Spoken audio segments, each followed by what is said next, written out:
प्रश्न सटीक, सफा जवाब, एउटा सिधापनको खोज, सीधा कुरा।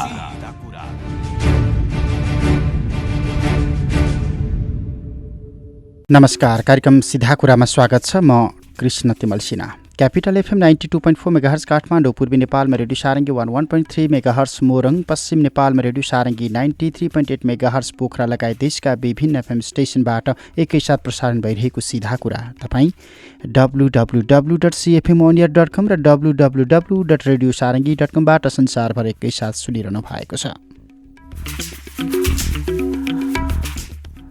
सङ्घीय संसदमा वर्तमान सरकारको नीति तथा कार्यक्रम प्रस्तुत भएको छ र नीति तथा कार्यक्रममाथि आजदेखि औपचारिक रूपमा छलफल हुँदैछ। 2 दिनसम्म छलफल हुनेछ। 24 गते प्रधानमन्त्री केपी शर्मा ओलीले नीति तथा कार्यक्रमका सन्दर्भमा संसदमा उठेको प्रश्नहरूको जवाब दिनुहुनेछ र सोही दिन नीति तथा कार्यक्रम पारित गर्ने कार्यसूची सङ्घीय संसद सचिवालयले तयार पारेको छ। सामान्यतः सरकारको वार्षिक नीति तथा कार्यक्रम आउनु अगाडि सङ्घीय संसदमा अथवा तत्कालीन संविधान सभा अन्तर्गतको रूपान्तरित संसदमा प्री बजेटमाथि छलफल हुने अनि सरकारको नीति तथा कार्यक्रम आउने र त्यसकै आधारमा बजेट बन्ने एउटा परम्परा थियो, अभ्यास थियो। तर त्यो परम्परा र अभ्यासबाट अहिले संसदीय राजनीति त्यो ट्र्याकबाट बाहिर गएको छ। कतिसम्म आज आएका अखबारको समाचारलाई आधार मान्य हो भने नेकपाका शीर्षस्थ 2 अध्यक्षले आफ्ना सांसदहरूलाई सङ्घीय संसदमा आजदेखि हुने नीति तथा कार्यक्रम उपरको छलफलमा भाग नलिन निर्देशन जारी गरेका छन् र त्यो नीति तथा कार्यक्रमको पक्षमा मतदान गर्नका लागि एक खालको व्हिप जारी भएको अवस्था छ। यो अवस्थामा अब नीति तथा कार्यक्रममाथिको छलफलको अर्थ के रहला, बजेट कस्तो आउला र समग्रतामा नीति तथा कार्यक्रम मुलुकको अर्थतन्त्रको धरातलसँग कतिको नजिक छ भन्ने जिज्ञासाका बीचमा आज हामी डाक्टर रामशरण महत, पूर्व अर्थमन्त्री, अर्थविद एवं योजनाविद पनि हुनुहुन्छ, उहाँसँग संवाद गर्दैछौँ। डाक्टर महत, हजुर स्वागत छ यहाँलाई। हजुर, धन्यवाद। अहिले सरकारले ल्याएको नीति तथा कार्यक्रम र त्यसले देखाएको सपना समग्रतामा मुलुकको अर्थतन्त्रसँग कतिको मेल खाने धरातलमा उभिएको छ? हेर्नुहोस्, यो सरकारको जुन प्रकारको एउटा चाहिँ नि चरित्र छ, त्यही चरित्र अनुरूप नै यो चाहिँ नीति कार्यक्रम आएको छ। सरकारको चरित्र चाहिँ नि हल्ला खल्ला गर्ने, आत्म प्रशंसा गर्ने, आत्मरतिमै दङ्ग पर्ने, हामीले के नगर्यौँ भनेर चाहिँ प्रचार गर्ने कामभन्दा चाहिँ नि प्रचारमुखी चाहिँ नि वर्तमान सरकार छ। यो नीति र कार्यक्रम सुन्दा पनि त्यही छ, आफ्नै बारेमा चाहिँ नि आत्म प्रशंसा बढी छ। यति लामो 2 घण्टाको चाहिँ नि तपाईँको नीति तथा कार्यक्रम जुन चाहिँ नि छोटो छोटो मुख्य आगामी वर्षमा हुने महत्त्वपूर्ण कामहरू, नयाँ महत्त्वपूर्ण नीतिहरू उल्लेख हुने चाहिँ नि यो पत्रमा, यो चाहिँ सम्बोधनमा 2 घण्टासम्मको लामो फेरिस्त छ, लामो निबन्ध जस्तो छ, त्यो पनि परिष्कृत छैन। आधा घण्टा त चाहिँ नि हामीले के गर्यौँ भनेर चाहिँ नि आत्मप्रशंसामै व्यस्त छ। राष्ट्रपतिले चाहिँ नि मेरो सरकार भनेर भनिरहनु भएको छ। हुन त यो राष्ट्रपतिको चाहिँ नि आफूले लेखेको होइन, सरकारले लेखेर दिएको हो। राष्ट्रपति मेरो सरकार र मेरो सरकार भन्ने परम्परा फेरि किन यो गणतन्त्रमा यो सुरु गर्नु परेको हो, यो पनि बुझ्न सकिएको छैन। त्यसपछि प्रधानमन्त्रीको कार्यक्रम बनिएको छ, राष्ट्रपतिको कार्यक्रम बनिएको छ, राष्ट्रपतिको नामका कार्यक्रम, प्रधानमन्त्रीका नामका कार्यक्रम, मदन भण्डारीजीका नामका कार्यक्रम, यस्ता कामहरूका चाहिँ नि अब आफ्नो चाहिँ नि यो प्रचारमुखी र हुन सक्ने कामहरू पनि छन्, हुन नसक्ने कामहरू पनि छन्। 1 वर्षका काम चाहिँ नि यो नीति कार्यक्रम भनेको था, कहीँ 5 वर्षको छ, कहीँ 4 वर्षको छ। अब यस्तै खालका चाहिँ नि प्रचार नै यो प्रचारमुखी र हुन सक्ने नसक्ने सबै प्रकारका चाहिँ नि कतिपय नियमित कामहरू, रुटिन कामहरू जो चाहिँ नि यस्तो नीति कार्यक्रममा आउने कुरो छँदै थिएन, त्यस्ता चाहिँ नियमित र सामान्य कामहरू पनि चाहिँ नि लामो व्याख्या गरिएको छ। त्यसकारण यसको चाहिँ नि चरित्र नै चाहिँ नि यो चाहिँ नि अत्यन्त प्रचारमुखी र सपनामुखी, सपना बाँड्ने खालको चाहिँ नि यो नीति कार्यक्रम छ। अब सङ्घीय संसदमा आजदेखि छलफल हुँदैछ, केही परिमार्जन होला, केही बाटो मार्गचित्र नेपाली कङ्ग्रेसले पनि संशोधन हालेको छ, 6वटा संशोधन दर्ता भएको छ भनिएको छ। केही न केही त्यसबाट परिमार्जन हुन सक्ने अथवा त्यसलाई परेका संशोधन अनुसार अथवा त्यहाँ उठेका प्रश्न अनुसारको केही सम्बोधन गर्न सक्ने सम्भावना देखिन्छ कि यथास्थितिमै अगाडि जाला भन्ने लाग्छ यहाँलाई? होइन, त्यो त अब सरकारको दृष्टिकोणमा भर पर्छ। संशोधन गर्ने हो भने त अब हाम्रो पार्टीले कस्तो प्रकारको संशोधन राखेको छ म भन्न सक्दिनँ। अब संशोधन त व्यापक रूपमा चाहिँ नि हुने होइन, केही सिम्बोलिक कुराहरू चाहिँ नि उहाँले राखेको हुनुपर्छ। यद्यपि मैले पढेको छैन। अब संशोधन गर्ने नगर्ने भन्ने कुरो चाहिँ नि सामान्य संशोधन गरेर मात्रै यो चाहिँ राम्रो हुने कुरो होइन। त्यसकारण चाहिँ नि अब यो त सरकारको आफ्नो दृष्टिकोण, आफ्नो सोचमा भर पर्छ। संशोधनलाई स्वीकार गर्ने नगर्ने भन्ने कुरो चाहिँ नि उनको सोचमा भर पर्छ र संशोधनलाई नै स्वीकार नै गरे पनि यो अत्यन्त राम्रो भयो भनेर चाहिँ भन्न सक्ने स्थिति चाहिँ छैन। अब जस्तो हाम्रो अर्थतन्त्रले कतिसम्म काम गर्न सक्ने क्षमता राख्छ, हामीसँग कतिसम्म छ र हामीले के चाहिँ गर्नु पर्थ्यो त, के चाहिँ ल्याउनु पर्थ्यो? अर्थतन्त्रको कुरो के छ भने मैले चाहिँ पहिलेदेखि भन्दै आएको छु। अब हामी नयाँ संरचनामा गएका छौँ। सङ्घीय संरचनामा 3 थरीको सरकार छ, 761वटा चाहिँ सरकारहरू छन्। यो नयाँ संरचना अनुरूपमा चाहिँ नयाँ संरचनालाई व्यवहारमा ल्याउने, यो कार्यान्वयनमा राम्रोसँग ल्याउनको लागि क्षमता बनाउनु पर्यो। किनभने यो त ठुलो चाहिँ परिवर्तन आएको छ। यो त अहिले पनि सङ्क्रमणमै छौँ हामी।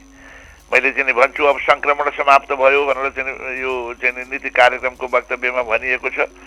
अब एक प्रकारको सङ्क्रमण त सकियो होला, तर संविधानलाई कार्यान्वयनमा ल्याउने कुरोको सङ्क्रमण अझ पनि छ। कार्यान्वयन सङ्क्रमण अहिले पनि छ र शान्ति प्रक्रियाकै बारेमा नै सङ्क्रमण अहिले कति बाँकी छ। जस्तो चाहिँ तपाईँको यो सङ्क्रमणकालीन न्यायका बारेमा चाहिँ नि यत्रो चाहिँ नि द्वन्द्व पीडितहरू चाहिँ दुःख पाइराखेका छन्, न्याय पाएका छैनन्।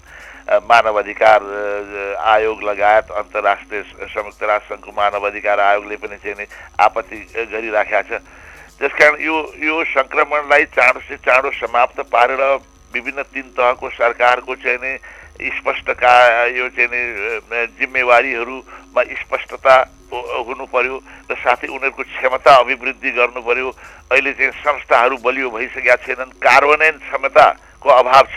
सरकारले कुरो ठुलो गर्छ, त्यो कुरा र चाहिँ नि लक्ष्यहरू हासिल गर्नको लागि कस्तो प्रकारको यो चाहिँ प्रशासनिक संयन्त्रको आवश्यक छ, कस्तो प्रकारको कस्तो इन्स्टिट्युसनहरू चाहिन्छ, कस्ता प्रकारका चाहिँ नि योग्यता र क्षमता भएका व्यक्तिहरू चाहिन्छन्, प्राविधिक क्षमता कति चाहिन्छ, त्यो चाहिँ उहाँहरूले चाहिँ सरकारले ध्यान दिएको छँदै छैन।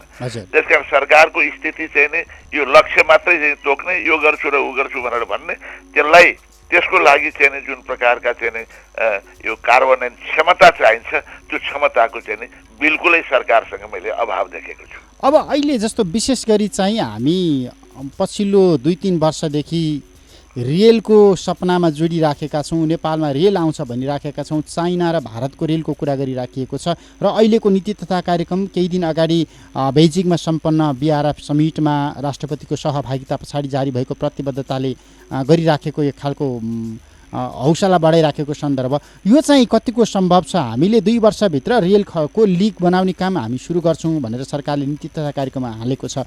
यहाँ हाम्रो अर्थतन्त्र र समग्रतामा त्यसलाई थ्याक्न सक्ने पूर्वाधारहरू हामीसँग छन् कि छैनन्? थैली कस्तो छ हाम्रो? के छ भने तपाईँको अब नेपालले रेल ल्याउने भनेर चीन सरकारलाई बारम्बार भनिराखेका छ। अब मित्र राष्ट्रको हैसियतले उनीहरूले पनि बिआरआई अन्तर्गत चाहिँ नि रेल ल्याउन सकिन्छ भनेर चाहिँ नि उनीहरूले पनि सिद्धान्त त स्वीकार गरेका छन्।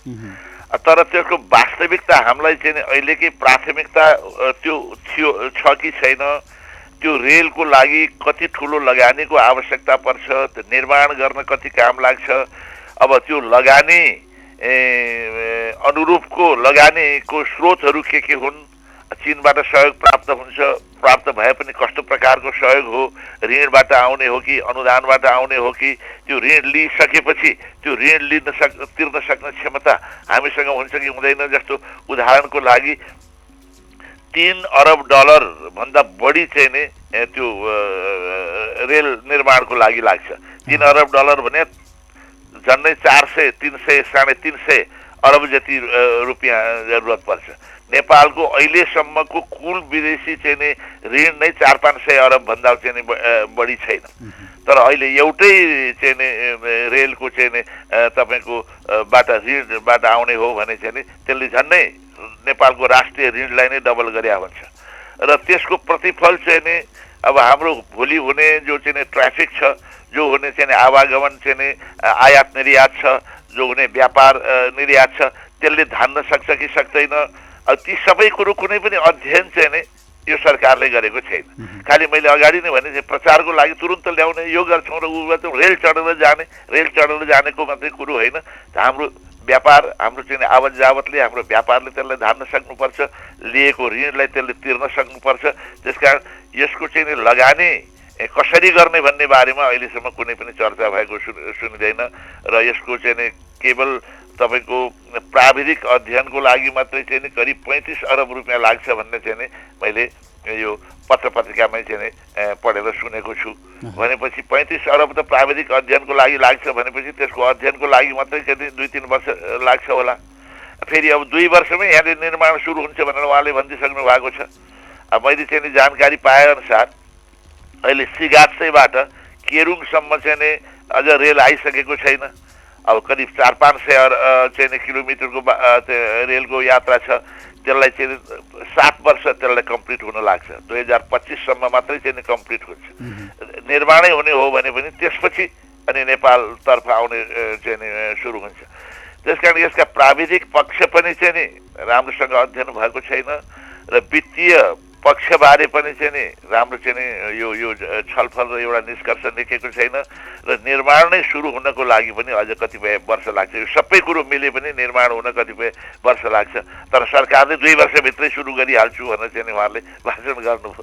त्यसै यी प्रचारमुखी चाहिँ नि बढी छन्। यी चाहिँ व्यावहारिक यो भन्दा काम भन्दा चाहिँ नि कुरो मात्रै बढी सरकारको छ। अब जस्तो दाताहरू उत्साहित छन्, लगानीकर्ताहरू उत्साहित छन्, मुलुकको आर्थिक वृद्धि पनि उकालो लागिराखेको छ भन्दा सूचकहरू सबै सकारात्मक छन्, हामी किन गर्न सक्दैनौँ भनिराखेका छ नि सरकारले। हैन, मुखले त अब नेपालले अब यसको धरातल चाहिँ के हो? सम्मेलन गर्दाखेरि होइन, अब मान्छेहरू धेरै आए, हाम्रो पनि इच्छा छ भनेर इच्छा त देखाउँछन् नि लगानीकर्ताहरूले। हिजो पनि इच्छा देखाएको छ, तर इच्छा देखाउँदैमा चाहिँ लगानी त आउँदैन। जस्तो विगतमा पनि चाहिँ नि विगत वर्षमा जति लगानी भएको थियो त्यसको चाहिँ नि झन्डै 1/3 मात्रै यो वर्ष भएको छ वैदेशिक लगानी। त्यसकारण उत्साहित छन्, लगानी आयो भनेर चाहिँ यो धक्कु लगाइरहनु पर्ने, बढाइ चढाइ गरिरहनु पर्ने जरुरी छँदै छैन। जो सरकार गम्भीर छ नि, जो सरकार गम्भीर छ उसले बिस्तार काम कुरो कम, काम धेरै देखाउँछ। यो सरकारको चाहिँ नि त्यति गम्भीरता छँदै छैन, हल्का फुल्का छ। अब उहाँहरू चाहिँ नि चर्चा गर्ने, अब चाहिँ नि कुरो बढी गर्ने, काम भन्दा कुरोमै बढी ज्यादा हुनुहुन्छ। अहिले लगानीकर्ताहरू त्यति उत्साही भएको कुरो चाहिँ नि काममा देखिएको छैन, भाषणमा देखिएको होला। त्यो चाहिँ नि लगानीकर्ता अब कतिपय ठाउँमा यति गुनासो छ, यति भ्रष्टाचार छ, अहिले पैसा नपाइकन केही काम हुँदैन भन्छन्, के भन्छन्, यति दुःख दियो सरकारले भन्छन्। अब चाहिँ नि कतिपय करहरू बढाइएको छ, भन्सार बढाएको छ, अन्त शुल्क यसरी बढाइयो, भ्याट बढाइयो, हाम्रो उद्योग सङ्कटमा परेको छ। अहिले चिनी उद्योग सबै सङ्कटको कुरो गरिराखेका छन्। त्यसकारण चाहिँ नि त्यत्रो उत्साह त मैले देखिराखेका छैन, व्यवहारमा उत्साह देखाएको छैन। हाम्रो आर्थिक सूचक चाहिँ बढिराखेको छ, अर्थतन्त्रको आकार बढिराखेको छ भनेको चाहिँ के त? आकार त स्वाभाविक रूपले केही न केही चाहिँ नि बढिराखेको हुन्छ। जस्तो यसपालि चाहिँ नि 6%ले आर्थिक वृद्धि हुन्छ भनिएको छ। खास गरेर भूकम्प पश्चात जो पुनर्निर्माण सुरु भयो, अहिलेको चाहिँ नि आर्थिक वृद्धिमा त्यो पुनर्निर्माणको चाहिँ नि एउटा योगदान छ। त्यसले गर्दाखेरि आर्थिक गतिविधि बढेको छ। त्यस्तै गरेर चाहिँ यो वर्ष गत सालको भन्दा चाहिँ तपाईँको यो कृषि उत्पादन बढ्यो, धानको उत्पादन बढ्यो, किनभने मौसम राम्रो भयो, पानी धेरै परेको हुनाले चाहिँ नि खेतीपाती राम्रो भयो र उत्पादन बढी भएको कारणले कृषिको वृद्धि 5% भन्दा बढी भयो। त्यही वेटेजले गर्दाखेरि समग्र अर्थतन्त्रको वृद्धि दर पनि पोहोर सालको भन्दाखेरि स्लाइटली बढेको देखिन्छ। तर उद्योगको उत्पादनको वृद्धि भन्नुहोस् पोहोर सालको भन्दा यसपालि अझ कम छ।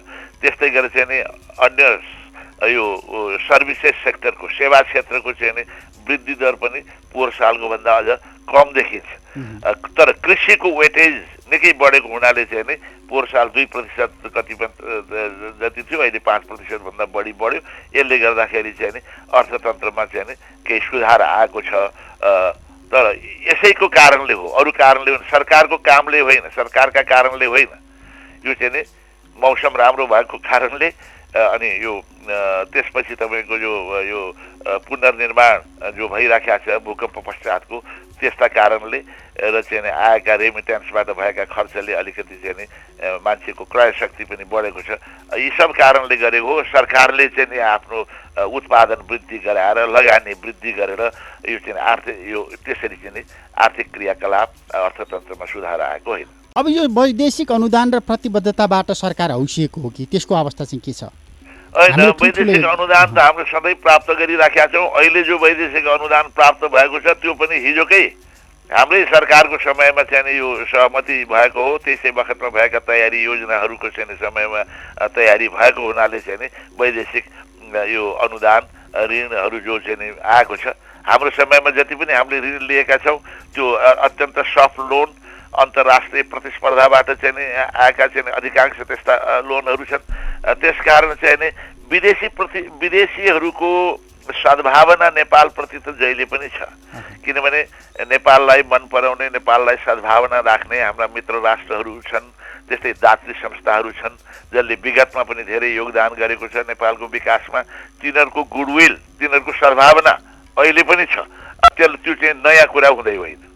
यो त्यसो हो भने समग्रतामा यो नीति तथा कार्यक्रमकै विषयमा फर्क्यौँ। नीति तथा कार्यक्रमका सकारात्मक पक्ष केही पनि छैन त?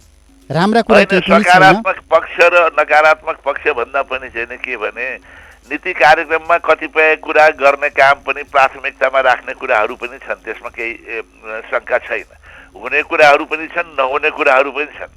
तर जुन रूपले चाहिँ नीति कार्यक्रम यो चाहिँ सरकारले प्रचार गरेको छ, जुन प्रस्तुति भयो त्यो चाहिँ नि त्यति राम्रो भएन। मैले भन्नु खोजेको कुरा हो त्यो नीति कार्यक्रममा हुँदै नहुने कुरो छ भनेर चाहिँ भने होइन। कतिपय नहुने कुराहरू, धेरै नहुने कुराहरू छन्। अब हुने कुरा सामान्य कुराहरू पनि छन्, भइरहेका कुराहरू पनि छन्। त्यो चाहिँ नि मिक्स्ड खालको छ। त्यसकारण यो हुँदै नहुने कतिपय यसका तोकेका कुराहरू, कतिपय चाहिँ घोषणा गरेका लक्ष्यहरू तुरुन्त हासिल हुने होइन। 1 वर्षमा नहुने कामहरू 4 वर्षमा, 5 वर्षमा, 10 वर्षमा, 3 वर्षमा लाग्ने कामहरू 3 वर्षीय योजना जस्ता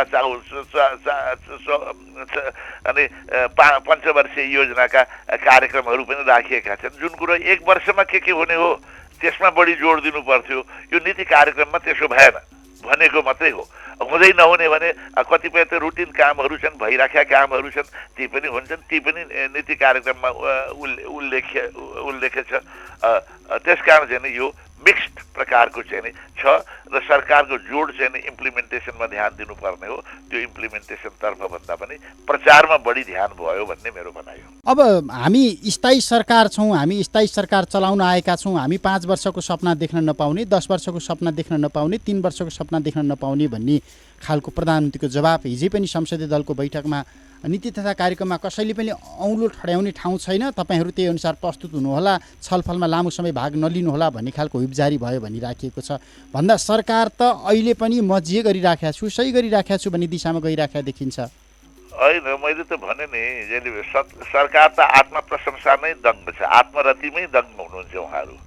अब सरकारले 5 वर्षमा के गर्ने भन्ने कसले हुँदैन भनेर भनेको छ र? पञ्चवर्षीय योजना उहाँहरूले प्रस्तुत गर्दै हुनुहुन्छ। पञ्चवर्षीय योजनामा भन्नुहोस् के भन्नुहोस्, तर 1 वर्षको योजनाको मुख्य चाहिँ जोड चाहिँ नि 1 वर्षभित्र के गर्ने हुने हो। यो नीति र वार्षिक नीति र कार्यक्रममा पञ्चवर्षकै चाहिँ यो परिधिभित्र रहेर 1 वर्षमा मुख्य जोड केमा दिने हो त्यसमा ध्यान दिनुपर्छ। पञ्चवर्षीय कुरो गर्न किन नहुने भनेर कसले भनेको छ र? पञ्चवर्षीय योजना नै तयार गर्दै हुनुहुन्छ। उहाँहरूले चाहिँ घोषणा गर्नुहोस्।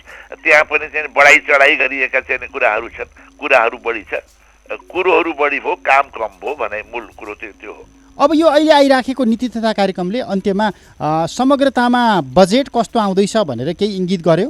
अब हुन त यसले अब नीति तथा कार्यक्रमकै आधारमा चाहिँ बजेट प्रस्तुत हुने हो। त्यस कारण चाहिँ नि बजेट पनि यस्तै ढङ्गले बजेट आयो भने चाहिँ नि त्यो चाहिँ नि व्यावहारिक हुने र इम्प्लिमेन्टेसन हुँदैन, त्यति वैज्ञानिक हुन्छ जस्तो चाहिँ नि मलाई लाग्दैन, त्यो इम्प्लिमेन्टेबल होला जस्तो लाग्दैन। तर मलाई आशा छ बजेटमा चाहिँ अलिकति व्यावहारिक ढङ्गले प्रस्तुत होस्। यसमा धेरै कुराहरू चाहिँ अनेक कुरा गरे पनि व्यवहारमा चाहिँ नि बजेट चाहिँ नि अलिकति व्यावहारिक ढङ्गले प्रस्तुत होस् भन्ने चाहिँ नि म चाहिँ नि मेरो सुझाव, मेरो सल्लाह, मेरो शुभकामना चाहिँ नि त्यो छ। 25-26 गतिबाट प्री बजेट छलफल पनि हुँदैछ अथवा त्यसको केही अर्थ छैन? अब प्री बजेटको सान्दर्भिकता अब समाप्त भइसक्यो। अब नीति तथा कार्यक्रम सरकारले प्रस्तुत गरिसक्यो, त्यो संसदले पास गरिसक्यो, त्यसकै आधारमा बजेट बन्ने भनेपछि प्री बजेट छलफलको के अर्थ भयो त? पहिला जहिले पनि प्री बजेटको छलफल भने चाहिँ नि मै अर्थमन्त्री हुँदाखेरि चाहिँ सुरु भएको हो। मैले नै पहिलोपल्ट प्री बजेट छलफलको लागि संसदमा कार्यपत्र पेश गरेको हुँ। प्री बजेट छलफलमा सांसदहरूको सुझावहरू आउँथ्यो, त्यो सुझावलाई पनि ध्यानमा राखेर चाहिँ नि अनि नीति तथा कार्यक्रम पनि बनाइन्थ्यो अनि नीति तथा कार्यक्रमको आधारमा बजेट बनाइन्थ्यो। तर अब नीति तथा कार्यक्रम संसदमा प्रस्तुत भइसक्यो। अब 2-4 दिनमा चाहिँ नि यो चाहिँ नि पास होला अनि त्यसपछि नीति प्री बजेट छलफल गर्नुको केही पनि अर्थ छैन। त्यसपछि एकैचोटि चाहिँ नि यो बजेट प्रस्तुत को चाहिँ नि पक्ष नै महत्त्वपूर्ण हुन्छ। प्री बजेटको छलफल चाहिँ नि एक प्रकारको रिडन्डेन्ट को स्थितिमा आउँछ। त्यो अध्याय सकियो। अब हुन्छ, समय र संवादको लागि धन्यवाद डाक्टर साहब। हस्, मेरो पनि धन्यवाद। डाक्टर रामशरण महत, पूर्व अर्थमन्त्री, अर्थविद एवं योजनाविद। समग्रतामा सरकारको नीति तथा कार्यक्रम नेपाली कङ्ग्रेसले यो एउटा सम्पादन नगरिएको लामो निबन्ध जस्तै नीति तथा कार्यक्रममा आयो। सरकारले गरेका कामहरू त्यसैमा अटाइए, सरकारले गर्नुपर्ने कामहरू त्यहीँ अटाइए र सरकारका प्राथमिकताहरू के हुन् भन्ने स्पष्ट भएन। अस्पष्टतापूर्वक भ्रम छर्ने खालको नीति तथा कार्यक्रम सरकारले ल्यायो। सँगसँगै प्री बजेट छलफलको परम्परा जुन स्थापित थियो त्यसलाई पनि सरकारले पछाडि धकेलिदिएको छ। नीति तथा कार्यक्रम पारित गरिसके पछाडि प्री बजेट छलफल गर्नुको कुनै अर्थ छैन।